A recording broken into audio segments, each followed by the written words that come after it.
This is Progress Culture.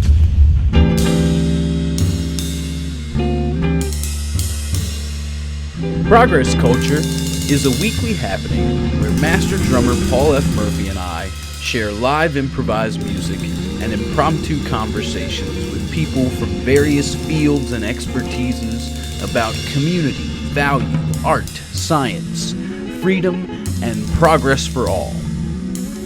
We are excited to share it all with you, so have a listen and see what's going on this week on Progress Culture. Now, let's get into the show. But first, let's hear some music.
everybody, how's it going today? Dominic Fragman here with Paul Murphy from the Spirit of Innovation and Freedom doing this week's episode of Progress Culture, and we have the show favorites, Brian Jordan from Jordan R&D and Tommy Luganbill, the director of this awesome place we get to be in every week, the TechPort.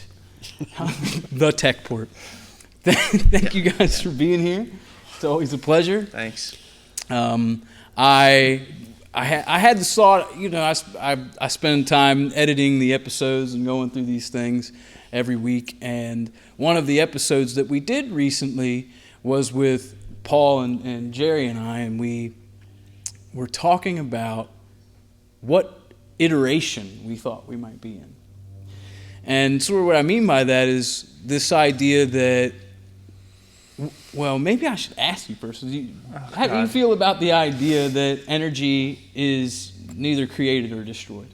I totally believe that. You know, it's I learned at an early age, it's not created or destroyed, simply changes form.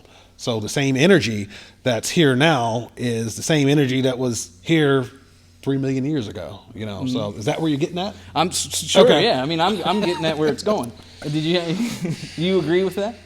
Yeah, I mean, when you said what iteration are we in, I started thinking about Elon Musk's idea that we're all in some sort of simulation. That's what I was thinking too. I was like, I don't know. And because like I had a friend of mine that was on the show, Jared, Dr. Weintraub, and he said to me, "Oh man, virtual reality is getting scary. Like pretty soon we're all just going to be sitting at home." And I was like, "Yeah, but what if we already are in virtual reality? Then what's, you know what I mean? And we just don't know it."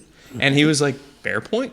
You know, so iteration, I could go a million directions with that one. Sure, yeah.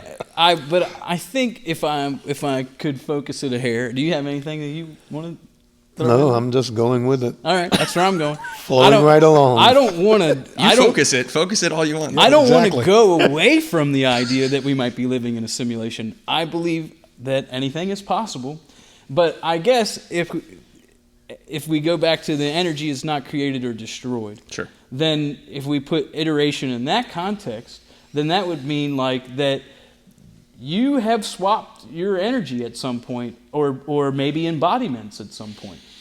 And does that mean what if you're in a particular iteration of what form you have swapped? Oh God. I mean, that's so philosophical and so deep. We can go so many directions with that. You know, back to your previous point when we talk about, you know, simulation, I'm kind of going around a little bit. Sure. Hey. But you talk about, when I hear people talk about, you know, near-death experiences, you know, you hear about these things and they get a glimpse of the other side. They talk about how the life they live here is really not even real, and it's almost like a simulation, and the other side is the real thing. So when you talk about energy swap, we could talk about that, or I don't know where I was going. I'm kind of just going around with it. Okay. So in terms of iterations and energy, so this is something I actually thought a lot about before I even had a child. Mm-hmm. Okay. So now I think about it even more, but I thought about it a lot before. I always find it fascinating that for me to be here, there's like thousands of people that had to come before me for my DNA to get here. Physically, yeah. Physically get here. Yep. And my interpretation of all of it is that sometimes, whether it's your work ethic or your talent for music, all of that is a result of someone else doing something thousands and thousands of years ago. Mm-hmm. And so that to me is somewhat of an energy, not swap, but like paying it forward. Mm-hmm. Sure. And it's like, okay, so this maybe like someone in like Europe, played the fiddle or whatever, and then there was like a spark in the next generation. And then ultimately you guys became drummers, and you're like, no, I became a drummer because sure this. But like, no, someone like 10,000 years ago, like started the cascading effect. So I don't know. Like, you're talking more, I think, about like spirits and souls. I think it's all the same. Yeah, I would agree with that. I would say that it is all the same. I mean, when you put it in that perspective, when you talk about the Luganbills that existed, 5,000 years ago that made the Tommy Luganbill that's here today, it's all it's an evolution, for lack of a better term. Yeah. But then you talk about the same thing when you talk about the Stradivarius fiddle, that was created in 15 something that evolved into something that we have today. Or you look at it from the automobiles that started as a carriage that became the Tesla that we drive. It all started from one thing, and it all piggybacked on the one idea to the next to the next. Yeah. So it all evolved. Same as, the Fragmans Yeah. created the way. I can tell you a little bit about what the Fragmans were, but we don't need to go there. I found out when I went to Italy that there was not a very high. We have the Yeah, but okay, so that's interesting because I've been a part of watching both families do kind of family trees, and one side is like, and they were a general in the War of 1812, and I was like, sweet, I can join these secret clubs now. And then the other side was like, they were stonemasons, and I'm like, that's sweet, like, because that's badass. Why? Because they still somehow were able to pass on their genetic code to get me to have a nice upbringing and to have an interesting, fulfilling life. Both sides. And so this idea that like, oh, this side of the family's a bunch of bums and this side of the family, are the bourgeoisie. I mean, come on. We're at the end of the day, all of our DNA is here. Yeah. So they did something, right? Sure, absolutely. I'm not doubting it at all. I would have never guessed. But it's going to take a while for things to become positive. What do you mean? Well, I mean, if you look at the world and look at the people, which we are, there's a lot of things that are not positive in the world. And it's quite a large percentage of the world that is not nearly as positive as, say, the people sitting right here. Yeah. What are some of the things that So what my question is then, if the energy has always existed, then how long is it going to take for the energy to become positive within itself in humanity? Well, that's an interesting point, Paul.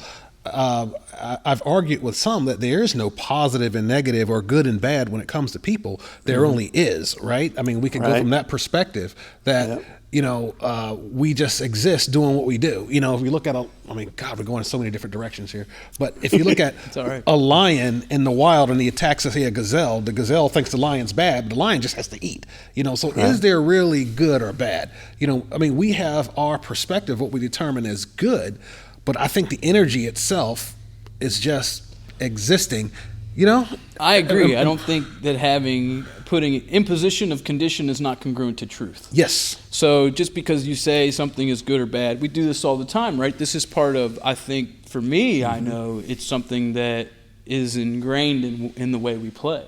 Yeah. That there was a time where I was learning about harmonic tones and non-harmonic tones, and the correct things to use and the good thing, the things that sound good and the things that sound bad.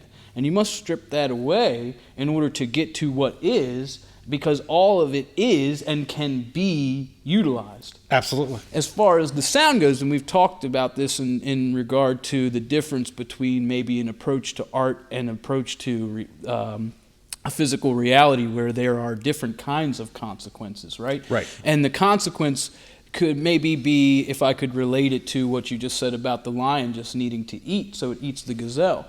I think that is there a difference between needing to eat or take care of and then doing that which is a detriment to others because you are trying to satiate whatever it is beyond? So I understand what you just said. I understand that. Like maybe there's just is, but then I think about, I don't even know if this is true or not, but aren't smiles universal in every culture? Like when the feeling of joy takes place, no matter what culture you're in, True, you smile. So to me, that would be an example of there is universal good. But now, let's talk about this though, and I agree. I smile a lot, and it typically means that I am interested in enjoying, etc., something positive. But what about the Dr. Evil smile, or whatever it is? You know that the smile isn't always communicating happiness. It might be communicating deceit and deception. Well, I mean, so now let's be going in a totally different direction. How the smile evolved. What the smile evolved from was a sense that back in the days when we were, in caves and things like that, the smile was to show you that I'm not a threat to you. That's what it means. So as a cave people, we were coming out of the caves, and I see you got a gazelle that you're dragging ready to eat. Normally I take it from, but I'm going to show you that I'm not a threat, so I'll show my teeth. But all of these things can be commandeered. But then you talk about, like you say, now the smile has evolved to something totally different. You got the Dr. Evil smile, so I don't know. It's just. No, I'm with you. I'm picking up what you're putting down and raking what you're leaving. But I think that we have to consider the fact that these things can be, they can be imposed upon, right? And that whether or not that imposition is a deception or it is something that we believe we're all smiling about, let's just say. Mm-hmm. It's difficult. I think this will just take us right back to where I typically end up, which is it's case by case, but a very difficult thing to do as well. But, well, let me ask you this: if a smile, but let's take that away and let's just say, okay, well, mostly the smile is communicating something positive, whether it means that you're not a threat or that you're enjoying each other's company, et cetera, et cetera. Mm-hmm. But what if you had to communicate and interface with a non-human? How do you, and I don't even necessarily mean something that is familiar to you here on Earth. We're going way out now. We're starting to get, there's more and more articles or headlines I see on a regular basis about finding potential life forms. You're talking intelligent life or sure. Something that can reason? Well, how do we communicate? I think that question was, they in the 70s, they thought about it when they launched what's it called, Voyager. How do we communicate? And I think initially on the recording they have the first, I forget how many, 10 prime numbers. Yeah. To communicate, let some intelligent life form know that this was sent by someone intelligent because they may not smile or. And they used animal noises too. They put whale noises and they put some Bach in there and some Beatles. Yeah. Right. Exactly. Mm-hmm. Yep. Because they don't know how they would communicate or what they would determine, as a threat or what's peaceful or what's not. Like in the animal world, a dog shows its teeth out of aggression. Because I remember as a kid, I had a cousin that was a dog trainer. He was like, "Don't show your teeth." Because I hit a Doberman. I was as a kid, I'm always smiling. He's like, "Don't show your teeth." He's going to see it as aggression. And I was like, "Oh, okay." Wow. But that's what a dog does. A dog when he shows his teeth, it's not smiling. It's but to aggressive. That point, the easiest way to show that you're not aggressive, at least as far as we know, is to just not cause physical harm. Like the easiest way to show that you don't like someone is to physically harm them, right? Mm-hmm. So the easiest way to show that you don't want to cause them harm is to just not. I'm trying to dig into this because if we can't talk to these people and if telepathy isn't a real thing or not, then it's like, okay, if they're a physical being and we're a physical being, you don't harm them. It reminds me of a movie I saw years ago. You ever see when Mars Attacks? Yeah. Yes. They released the bird, and they freaked out because they didn't know what the bird was, and they shot it. Yeah. That's right. It was a dove, wasn't it? It was a dove. Yeah. That's the easiest way to show you don't approve. Right. Kill it. So what about this idea then of to just slide through wherever we're circling around here and grab. Not that I think that's a problem. I like it, but you know what I'm curious about though. You start talking about Italy. What about this Italy?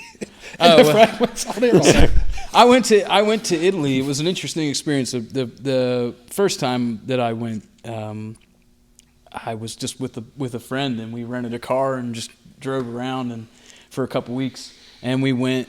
I said, there's only really one place that I know that I want to go. We were staying south, and I found out that my family, on my bisnonne, my dad's mother's side of the family. Mm-hmm. My dad's father's side of the family is from Sicily. my dad's mother's side of the family is from Calabria, and a place called San Giovanni in Fiore. So I went there, and long story short, we ended up talking to some people, and I said, look, my family's name is Fragmino, Alawat, Cherubino, like all these, a couple of names. And this was like, I don't know when it was, 2007 or something like that. And they found in this place, we were in the centro, and in Italy, the centro is the center of the town in the oldest part. So we were in the oldest part of this town. It was like, there was a church that was 1,200 years old, et cetera, et cetera. And everything is cobblestone. And the walkways, the stairs, the buildings, everything is cobblestone. And so it's a really old looking place. And we start talking to these people, and they said, they didn't speak English, but my buddy spoke English. So he's talking to them, and they said, well, we're going to go grab somebody. And they went to go grab one of the only dudes that had a phone, and he started calling people, to find out. Well, come back. They come back and say, we found out that your family's name, there are relations here, and you come from the Guidos. And I was like, this is the most generic name then, right? And they made fun of me. They were like, Guido. And I found out that what Guido means is cart puller.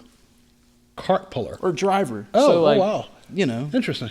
Somebody's got to do it. Right. No, I mean, I come from a lineage of cart pullers. All I could think of was the people that carry around the more important people. You know what I mean? Right. Yeah, but why, again, talking about energy, somehow those cart pullers were the ones to have their lineage. Sure. Mm-hmm. There were other cart pullers, and their lineage died out. Yeah.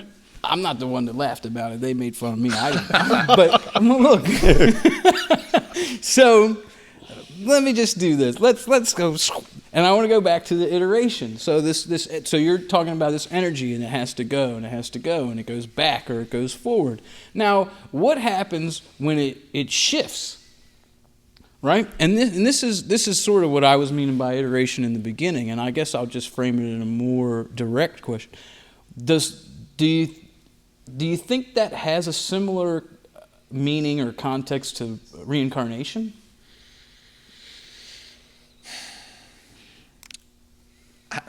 I think in this dimension, I think your energy can shift while you're just here. Mm-hmm. Like the person I was, or the energy I had when I was 10, maybe sometimes it carries all the way through your life, but I think other times it shifts while you're here in this dimension. I agree with that. I think there's certainly that going on. There is an energy shift, I think, as a whole in the area in relation to mindset and how people are thinking. Yeah. That kind of energy shift, I think, too. But regard to reincarnation, I do believe in that.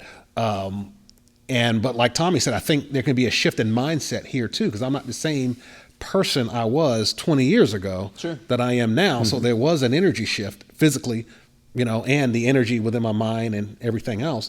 But as far as reincarnation, I think the spirit is energy, and it does transcend, your physical body and move on to the next. Talking spiritually, whether it be the Bible, the Torah, or the Talmud, they don't really, some do talk about reincarnation, but the Bible doesn't specifically talk about it, because I personally believe some of it was left out. Mm-hmm. But there is talk about your energy moving to other forms once your physical body dies. Yeah. Which is basically reincarnation. Yeah, absolutely. Well, it's just funny because it's almost like, for some people it's a dirty word. Like you can't, they're not going to go there. I couldn't, where I grew up, in the church, you said that, you get smacked by the elders, you didn't talk about that. Of course we found and we discovered that there were books left out of the Bible that do talk about those very things. And I've had some experiences in my life, and we can talk about it at a later time. I found out, who I was and what I did in my past lives, which dictate, in my mind, answer questions of why I act and do the things I do now. And I'm like, oh wow, we talk about deja vu, or maybe you've been places that you recognize. Wow, I recognize this place. I can't explain it. But we found that those things are true. Those things happen.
There's a I don't know if you know about this, Brian, but there's something called like the code of the Bible. Okay. Where they've been able to use math to decipher the readings in the scriptures to literally predict things. Yes. Wow. And and by the way, this isn't just some woo-woo thing that like some conspiracy theory person did. These are like academics, and they have gone through and followed certain sets of numbers and been able to find actual phrases and dates, and then they go back and they're like, they predicted this, and over and over and over and over again. Well, there's a passage in the Bible. You Bible scholars out there, don't hold this, but there is a passage that says something to the effect of, man won't understand this until I forget what book it is, but he talks about we would not be able to understand fully until later. And we don't understand. Now we're understanding how, because we talk about that very thing about the numbers and the codes they're able to put in to decipher some of these that they couldn't back then. And if there are other passages in the Bible where they talk about technology and things that existed back then, that, there was a passage where I think they were fighting, and he says, go to the top of the mountain and let the light tell them we're here.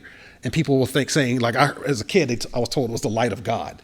But then you read it and dissect it. Why would you go to the top of the hill and let the soldiers know via light that we're here? They're talking about radio. So they were talking about radio. That's the only way, because when you go to radio, you want to a high area where you can get a line of sight.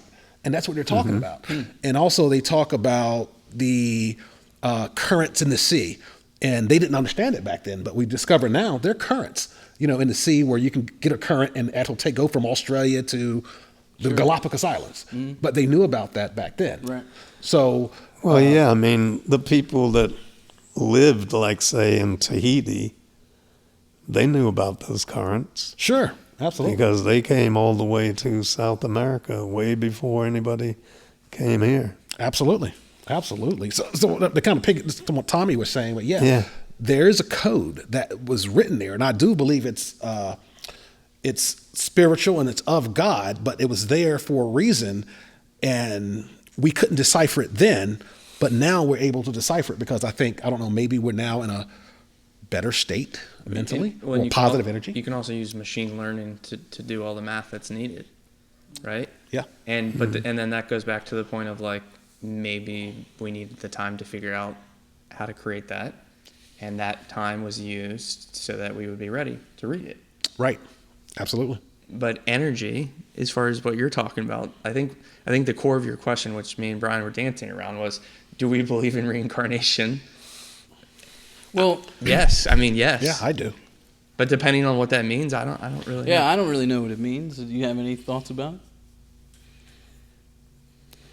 No, not really. I believe in it, but just sort of like energy to me also, though, is I know everyone says that the energy is in itself, and we don't want to say there's a positive or a negative in the energy. But I myself, I find that part of it hard to believe. I think, Paul, that the scientist in me says that, and I do believe that there's good and bad and positive energy. But when you think about something, I think Matt and I talked about it last time on the show. Like, we talked about how we talk about hot and cold. Cold really doesn't exist. It's not real. What you're measuring, what you're talking about, is the measure of heat. and how much heat there is. So when there's not a lot of energy in something, it's said to be cold. And the only way we can explain that is, oh, well, it freezes. So we have to call it something. So when I say good and bad, bad is the absence of good. Like if I take put a hole in my sweater, Right. the hole is really nothing. It's just a place where there's no fabric, but it doesn't look good. Right. And it looks ugly. So we have to call it something. It's a hole. So I've read something called the Lucifer experiment, years ago. And he talked about how we had the supreme consciousness, you call it God or whatever you want. But over the eons, the Lucifer experiment, piece of the consciousness separates and goes off on its own, but it never works. Because it has to be part of the collective, it has to be part of God. And every time it's happened, it's failed. And we call that bad, Right. So thinking of it from a scientific perspective, so I kind of do it both scientific and spiritual because I kind of think both ways. So, but yes, I do believe there's good and bad. I do believe in reincarnation. I want to go back to this idea too, though, of not good and bad, or not imposing what is good and what is bad on whatever entities, right? Like you said, Right. So things can be free to be what they are without Free will. imposition, right? But then what I think too with this conversation about energy and what we're also sort of dancing around is the connection, whether or not it's to your lineage or for a DNA purpose or or something else, but that connection also indicates that isolation is what would manifest that supposedly bad thing. So that if there's not isolation then, and there is, because, okay, so the scientist part of you says there's positive and there's negative. There's positive and negative electrons, etc. So, or atomic particles. And now if we're taking away the imposition of positive and negative on the way that entities are and interfacing, then they must interface and be connected in order for there not to manifest the negativity that can come from isolation. Because in that Very true. isolation, what's going to happen is that you're going to feed yourself your own rhetoric. Yes. You're going to come up and corroborate your own thinking, whether it's erroneous or it's correct. That's exactly right. Okay, so I agree with what you're saying, but then I would ask the question of, what about these monks that self-isolate and they just kind of go and, I don't know. I mean, I maybe they're in a community. But I think They kind of are in a community even when they are by themselves, but they're also using resources of information. I don't know that when I think about monks, I don't know, because I don't know any monks. But I mean, I think about like people that, I think about the Shaolin Temple and things like this, and there's always many of them. Not that there's not self-isolation, but the self-isolation is to go in search of a greater truth, which is usually not something that well, I don't know, because I was going to say it's usually something that you're not searching for, only rooted in yourself. Like last time Jere was on, Jere said, everything that I have learned has come from beyond me. yes. And I think if you're working in that kind of mindset, that you're going to come to the positive. You're going to come to the understanding of truth in this direction of positive or not the imposition thing, right?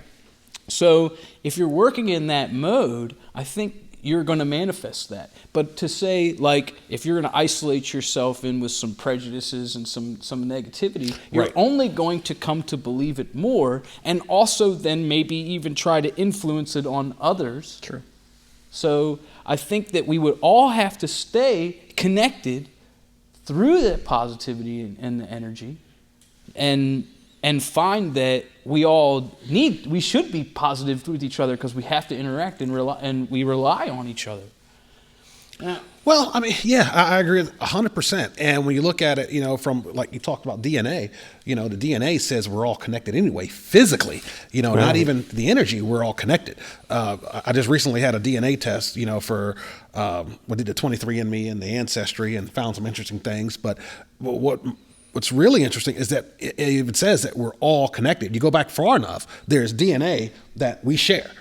That we all share. Yeah, and it's not just just because we're humans. No, it's a related DNA that we're all related.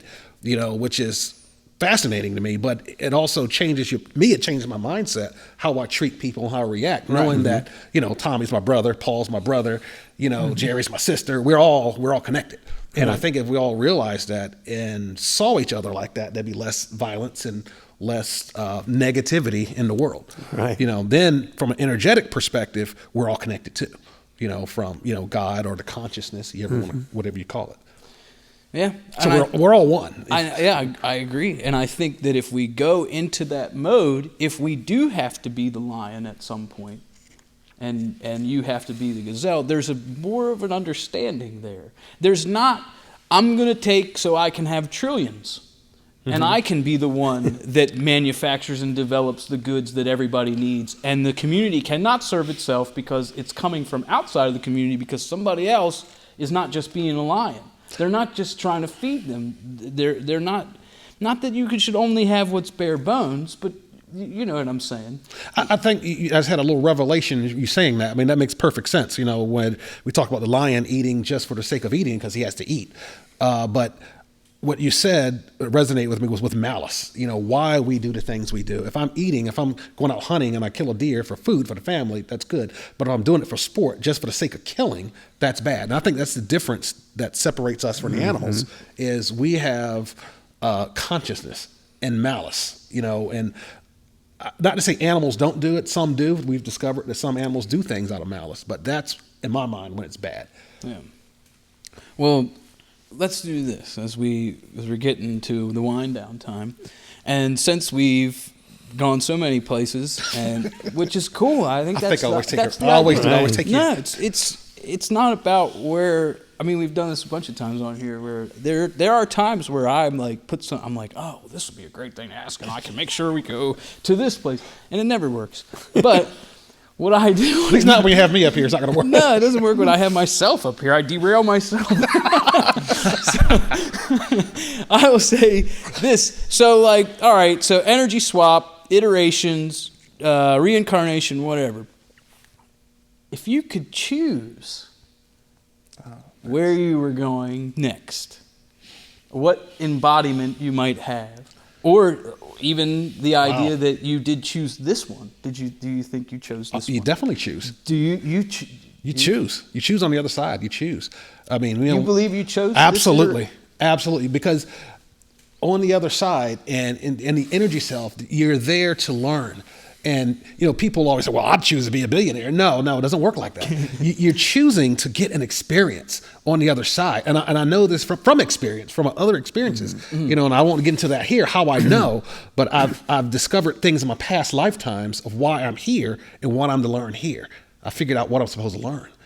And so the thing is, we do choose to come here. Your daughter chose you. She chose you as her dad. She chose your wife as your mom. She did. Nice. Absolutely. Believe it. Believe it. They chose you. I'm totally not arguing, although I will disclose what I feel. Let me tell you this. You ever meet someone with Down syndrome? And I think my wife always says they are the bravest spirits because they come here, they choose that. They come here to learn a lesson. So you believe you chose this embodiment and iteration. As crazy as it was, I did. Where would you go next? I don't know. Don't know? I'd ask my spirit self that. I don't know. Well, we come back with that answer. How about you? I mean, not today. I mean, honestly, I think I would choose to come back as a human, but I'm more interested in figuring out what else is in the universe. So, if I could choose, I would choose to be a human 1,000 years from now, maybe. But then again, that would remove me from all the people that I'm friends with or that I love, which would, you know what I mean? There's that trade-off. Yeah, but isn't it? I mean, if you go with the idea that the iteration is ended anyway. Yeah. Okay. So if it's all over, then yeah, I would try to. I like the idea of humans because I think that they are not perfect, right? And this is gonna sound kind of bad. I'm sorry, Paul, but I actually think that the bad is part of the reason there's a good. And so I struggle because I'm like, oh man, I wish all the bad things in the world could go away. But then I'm like, well, maybe it's just the counterbalance. Mm-hmm. Or the understanding of what it is actually needed. It gives you context. So That's why I like humans, because we're not perfect, and you get to choose. Do I want to do something bad or do I want to do something good? And the fact that you choose to do good is more important because you could have done the opposite. So I would stay a human, but somewhere in the future, so I could probably explore. I like that. What do you think? Did you choose this iteration, and what would you choose? No, I actually would choose to be, I think, energy in itself. And that way to be able to actually see, feel, perceive this universe that we are supposedly trying to define or exploring right now. I'd like to become part of that energy where it's all one. How about you, Dominic? I got to go after that. well, just, oh God, I don't want to derail, but No, Go ahead, for go it. ahead. okay, I was reading that NASA just released something about they found one of like the largest explosions ever in space. And this explosion created the same amount of energy in 1 second as our sun has produced in its entire life. Its existence. Wow. So, Amazing. like, how do you comprehend that? And that goes to what Paul is saying, which is like, maybe you can't define that. What the hell? How do you freaking define that? So if you're saying you were going to try, and we believe so amazing. much in math that but we were going to apply Paul's those point, formulas. Paul's point is like, I just want to be that. Right, but I be think that that, touches right. on what we were talking about here, where it's like not an imposition of condition, it's truth, and that what exists, positive and negative, that they are, and being the is the goal, right? It's all about, like we're talking about monks. I think living purely in the moment is about not judging anything, not imposing on anything, even stepping on grass, and just being and experiencing. And as much as I would want to piggyback on that, and I feel like I do long for that in my own meditation, I wrestle with this question I've asked myself. Do I believe that I chose this iteration, or that I have an ability to choose the next? And I'll accept, for the sake of the conversation, that I have the ability to choose the next. I feel frustrated by being a human. And I don't feel like if I knew and I knew better, I wouldn't. I feel like I wouldn't have chose to be human. And I think if I have a choice about what I can choose to be next, since I can't jump on free energy, I think it would, or just energy itself, pure to be, I would want to be something where I believe that I could actually be free. Because I don't feel like I'm free as a human, and I don't feel like I can be free. I feel like there's too many constructs of society and ideas about what one is supposed to be doing, and even beyond what's supposed to be doing, the things that are not positive, the things that are imposed upon you as a metric, as a consumer, all these things. I want to be free of those. And whether or not that's a bird or a dog, when I look at a dog and I see this dog that gets to do it once and just share love, all is supposed to do is an expectation. Just love me. And when I come home, you'll be excited to see me all the time. That's what we value about dogs, is that or our pets, is that they're just there to share love. That's what I want to do. I just want to be free and share love. So I feel like it's real difficult to be a human and do that, man. I had to go to work and, all that other stuff. So, or listen to people that have been put in positions that I didn't put them there, and they get to decide what my, what's best for my well-being or whatever. And we don't have to go too far into it, but yeah, I don't know. I feel like I'm not so sure that I chose being human, but I know I wouldn't do it again. You did. You chose it. You certainly did. All right, I'll agree. But I'll tell you what, it ain't going down again. Well, It's not happening again. these things are all me. All right. So, on that note, thank you guys very much for being here. I can't wait to do it again. Every week, Tuesday at TechPort, we're doing the thing. Congratulations to Southern Maryland Loves You. I know by the time this episode airs, it'll be still a couple weeks out, but the FDA, Southern Maryland Loves You, in this building, invented it. It began a dry heat sanitization method that sparked FDA policy modification. So now dry heat is something that can be used to help fight the pandemic that we are in the midst of right now. I'm excited about that. So congratulations, Matt Hayes and Tommy, and Southern Maryland Loves You. They're changing the world. Yeah, positive. Positively. So we will see you guys next week. Thanks for being here. Take care.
Thank you all so much for being with us. We are grateful that you give us your consideration and attention. Please follow and reach out to the Spirit of Innovation and Freedom and TechPort on Facebook and YouTube, or at spiritinnovationfreedom.com and techportsomd.org, and also www.progressculture.org. Let us know what you're thinking and what you want to hear about and how you're feeling. We'd love to hear from you, and we'd love to see you again next week on Progress Culture. Thank you, much love, and see you soon.